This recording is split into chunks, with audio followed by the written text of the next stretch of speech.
Hey, family. What's up, YouTube? Another day to get better.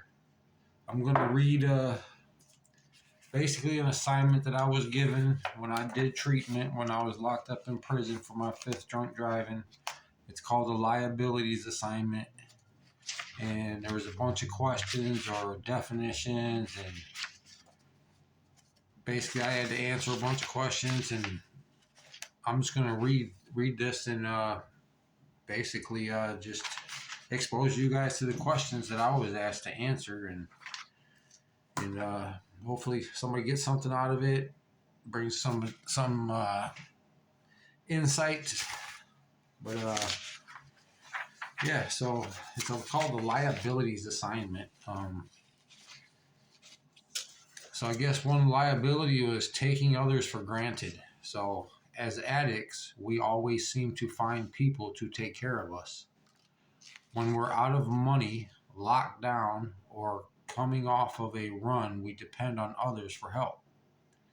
These people give to us time and time again, hoping to help us, but once we're up again, we run off and leave them all alone and hurt. Look carefully at the past and think about the people who have helped you. Think about how you've taken them for granted and used them. If any of them have left you and you are resentful, think about what you did to deserve this. Would you have stayed? And it says, write out your thoughts and feelings. And basically, I had to write all this out. But so it just basically, again, it says that basically, as an addict, we find people to take care of us when we're down and out, and other people, we depend on others for help. And as soon as we're up and back at it again, we leave. And so it says, think about how you have taken them for granted and used them. Or it says, look carefully at the past and think about the people who have helped you. Think about how you've taken them for granted and used them. If any of them have left you and you are resentful, think about what you did to deserve this. And would you have stayed? So taking others for granted. The next one is the need for excitement. Addicts have a strong desire to live on the edge. We think that anything less than total craziness is boring. We want to be in the middle of everything, and we can't stand thinking that we might miss some action. These thoughts and feelings are often fueled by our chemical use. We get a feeling of power from our drug and we love it. For a while, at least, we are the party. In our view, anyone who is not with that is square. Sometimes we equate being clean with being good, and that sounds boring too. It brings up some ideas we have about a 9 to 5 day and nights in front of the TV. It brings up some ideas we have about a 9 to 5 day and nights in front of the TV. Think about your need for excitement and look at where that has gotten you. If you intend to live clean, how does your thinking about excitement need to change? What do you want from life? Are you willing to sacrifice temporary excitement for long-lasting happiness? The next liability is perfectionism. Too often we get stuck in thinking that if I can't be the best, I won't even try. In this case, our high expectations of ourselves justify us doing nothing. While we justify our own negative attitudes, we also hold others to high standards. We expect that others should be perfect, that society should be better, that life should be fair. How have you seen perfectionism in your own thinking and attitudes? What has been the result of living this way? Again, had to answer all that. Self-pity.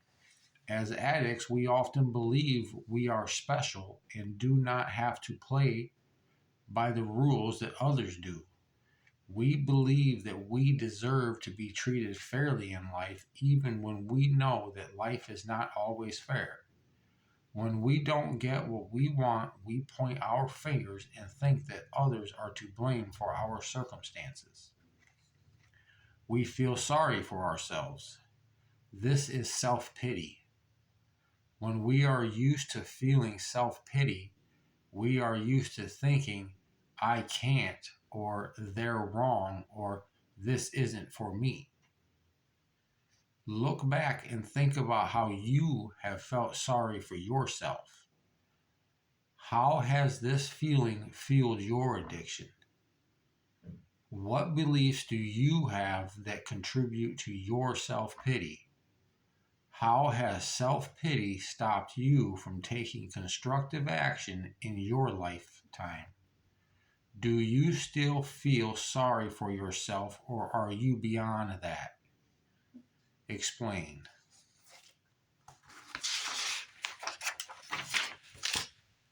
Selfishness.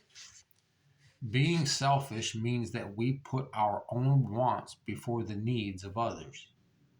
If we are selfish with material things, we may steal, sell drugs, both for money and the constant supply and power. Okay, if we are selfish with material things, we steal, sell drugs, not pay our bills or child support, etc. Okay. If we are emotionally selfish, we may withdraw from family, make promises we don't keep, not contact our children, etc. When we are living this way, we never seem out of ourselves. Every situation is about us and our needs and wants. Discuss the ways that you have been selfish with family, friends, and society. Look at all areas of your life. I had to answer that one too, but didn't have a full page on that one. Fear. Fear runs through every area of our lives as addicts. We are afraid of getting caught in our activities by the law, our significant other, family, or boss. We fear running out of drugs, so we stash them. We may also fear people sneaking up on us, wanting revenge or drugs or money. Furthermore, we are afraid of facing who we are on the inside and afraid of change. In our addiction, we live in a constant fear of everything, but we don't want to show it. We put on a show of fearlessness so that others won't know. We talk big and bad and carry weapons. We get them first before they can get us. Look back and discuss what you have been afraid of. What show have you put on to keep others from finding out? Did you remedy fear with chemical use? Did you protect your use with a show of fearlessness? What scares you about changes? And again, another full page of answer.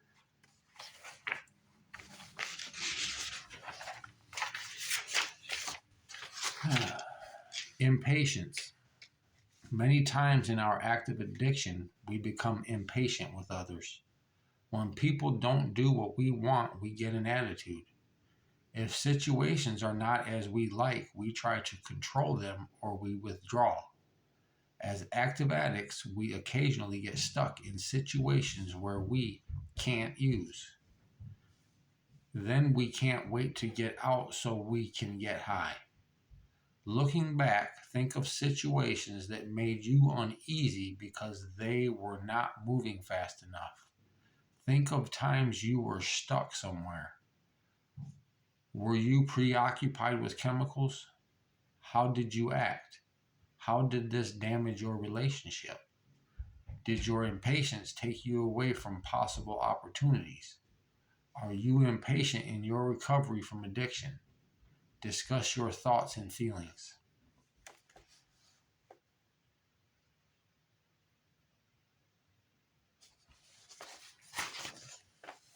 Manipulating.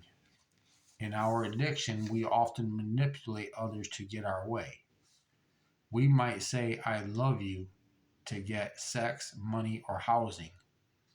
We might get others to feel sorry for us or talk our way out of situations by using charm.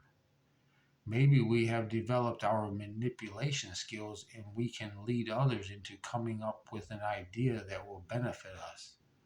Maybe we can set others up to conflict with our enemies while we stand back and laugh. In many of these situations, our motives are to get money for drugs, to gain control, or to make sure that our basic needs are met without effort on our part. Many times, when our attempts to manipulate fail, we act out violently, wanting others to fear us, still hoping that we will get our way. Looking back, how do you see that you have manipulated others in your addiction? What were the true motives behind your actions? How did this help you stay high?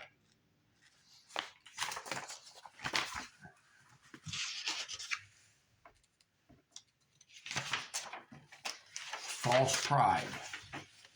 Many of us have held up our material possessions hoping the world will notice.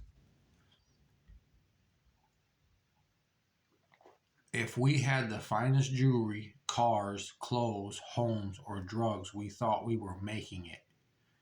We may have even treated other people like our possessions or only wanted to be seen with influential people. Sometimes others tolerated our arrogance or abuse because of our drugs or money. When we had drugs or money, we had friends. If we could afford to hire high priced lawyers, then we thought we shouldn't have to pay the consequence for our behavior.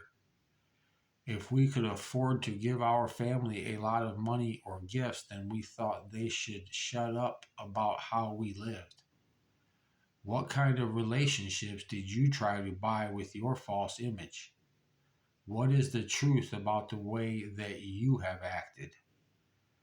Who are the people who love you for who you are on the inside? Do you owe it to them to be real? Phoniness. Many of us have family or friends who are honest and responsible people. They work hard for what they have and make a positive contribution to life. Many of these people give to others, including us. We can't help but respect them for their willingness to do things in the right way, even if we dislike them for being everything we are not. When we're out there and we see them, we might feel guilty, but we tell them other things. We might lie and say, I'm going back to school next semester, or I'm not doing drugs anymore, or I got a line on a great job. From these lies, we hope to gain their respect or keep them from worrying about us. We are phony and more than likely only fooling ourselves. Take a hard look at what you thought you gained by being phony with others. Why have you needed to hold up a front or respectability? A front of respectability? What characteristics do these people have that you would like to have? Do you still believe that you fooled them? Write out your thoughts and feelings. Be specific and honest.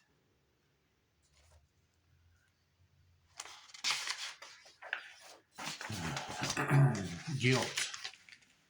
Sometimes in our addiction, we feel guilty about what we do or don't do. When we're using, we know how to deal with that get high. Maybe we cheated on our significant other. Maybe we made promises to change and did not carry through. Maybe we missed a birth or death because we were using, on the run, or incarcerated. Maybe our children do not even know who we are. Discuss the things that you feel guilty about. Take a hard look at what part your addiction played. Look back. What do you regret doing or not doing in your life? Resentment. Resentment is anger that we have never let go of. As addicts, we may be resentful toward our parents about how we were raised. We might resent that we never had a dad or mom. We might resent the way we were treated by siblings. We might resent society for locking us down or the authorities who have control over us. We might resent our ex for treating us badly or leaving us. The list of possible resentments is endless. Many of us used our resentments to justify getting revenge, getting high, or doing what we wanted. We convince ourselves that others deserve our hostile attitude or behavior. In the long run, some of us develop a whole lifestyle around being resentful, and then we are hateful toward everyone. When this happens, our resentments run our lives.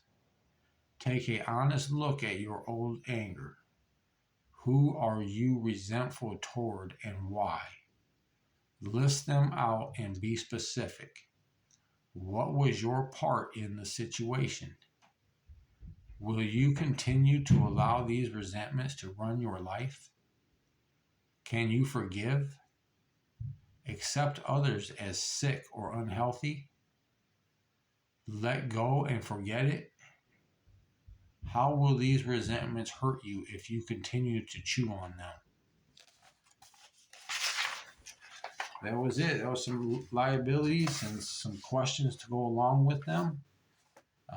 Feel free to keep rewinding this video or write those questions down if it's something that you think you want to work on or something that applies to you.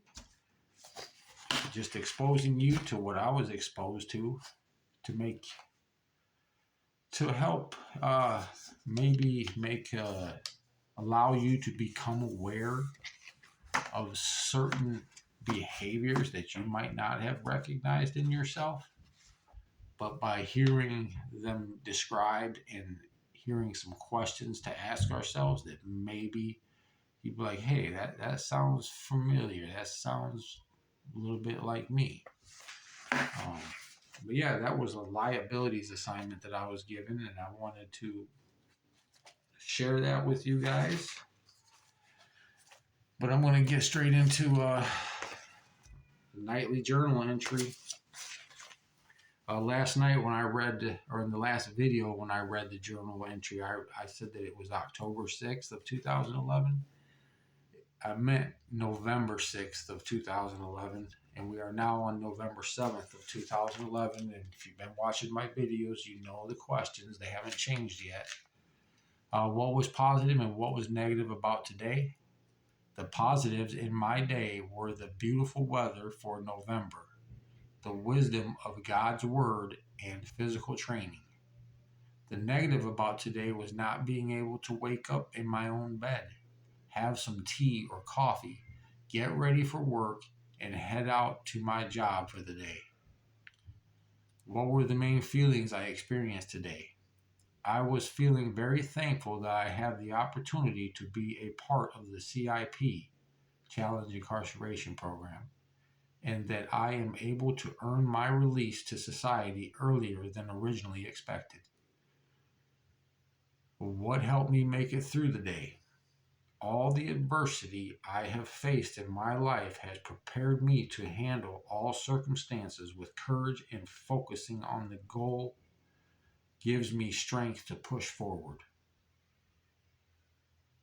What did I learn today? I learned it takes effort and awareness of self to keep from being distracted by my environment. Well, guys, keep pushing forward. Never, ever give up. Just because we've been a certain way so long does not mean we have to continue to be that way. Another day to get better. God bless you. I'll see you in the next video.